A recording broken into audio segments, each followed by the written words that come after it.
Welcome to The Explainer. Today, we're diving into the power of a great story. Why does some idea stick in your head forever while others just vanish? Let's get into it. So let's kick things off with a little story about a name. It's a really simple one, right? A father is reading, he gets inspired by a name he finds, and he decides to give it to his daughter, Niveda. But this simple story is designed to do something very specific inside your brain. Probably not. And the reason you'll remember Navita isn't because it's a special name, it's because it's now attached to a story. See, our brains are kind of like these ancient machines. They're fundamentally wired for narrative, not for boring data dumps. We are literally built to remember stories. And that brings us to our first big idea: why stories stick.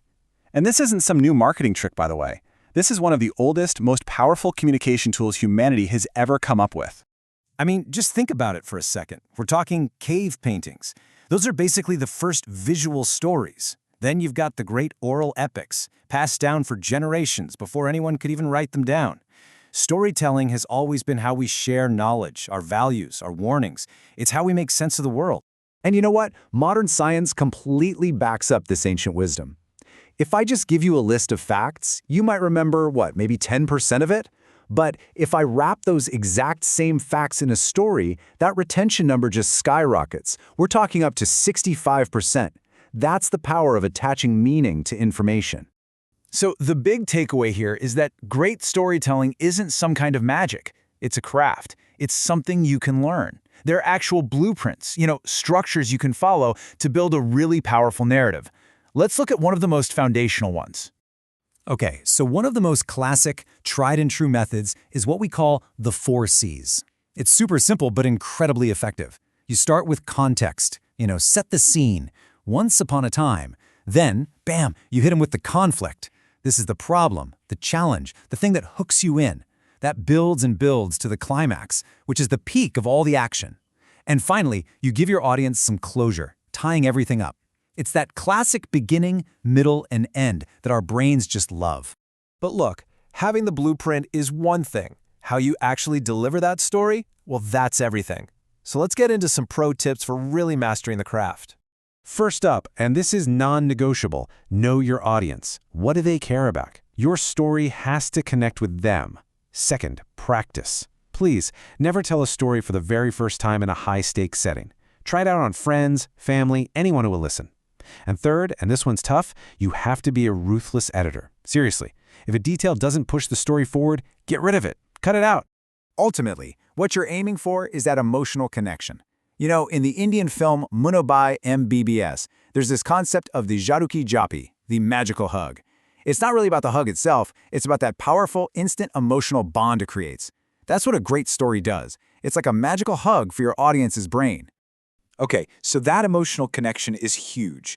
But if you want a story to be truly persuasive, you need something else: credibility. And this is where we power up our narrative with cold, hard data. Now, when I say data-driven storytelling, please don't think I mean boring your audience to tears with spreadsheets. No way. It's about using those numbers to raise the stakes, to prove your point. The facts give you credibility, right?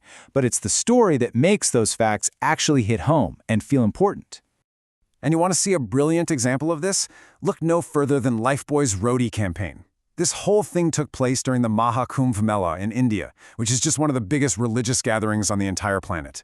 They had a life-or-death message to get out, and they needed a killer story to make it stick. So what was the conflict in their story? It wasn't some made-up villain. It was a heartbreaking, real-world fact. Over 1 million children dying every single year from diarrhea, a totally preventable disease. That one number, 1.1 million, instantly tells you how high the stakes are. And the context, the setting for this story, the Kumbh Mela. We're talking a gathering of over 100 million people. Lifebuoy didn't just see a crowd. They saw a massive, once-in-a-lifetime opportunity to get their message to the people who needed it most. And the climax of their story was just pure genius. What did they use as their secret weapon? The roti, the traditional bread that everyone eats with their hands. They heat-stamped a simple message onto 2.5 million fresh rotis. Did you wash your hands with Lifebuoy? They reached people at the exact moment the message mattered. Incredible. So what does all this really mean for you? It means this isn't just about being a good listener. The whole point is to take these tools and go from being in the audience to being the storyteller. And listen, if you only remember one thing from this whole explainer, please let it be this. Storytelling is not some gift you're born with. It is absolutely a skill.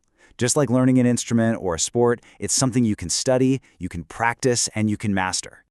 So, how do you practice? A great way to start is with what you could call storification. It's this daily habit of looking at things, an experience you had, a piece of data you saw, an idea, and just asking yourself, okay, what's the story here? When you start turning everyday stuff into little narratives, your communication just becomes so much more engaging and memorable for everybody. And that really leaves us with one simple but really powerful question. Every single day you have chances to connect with people. In a meeting, over dinner, even in an email.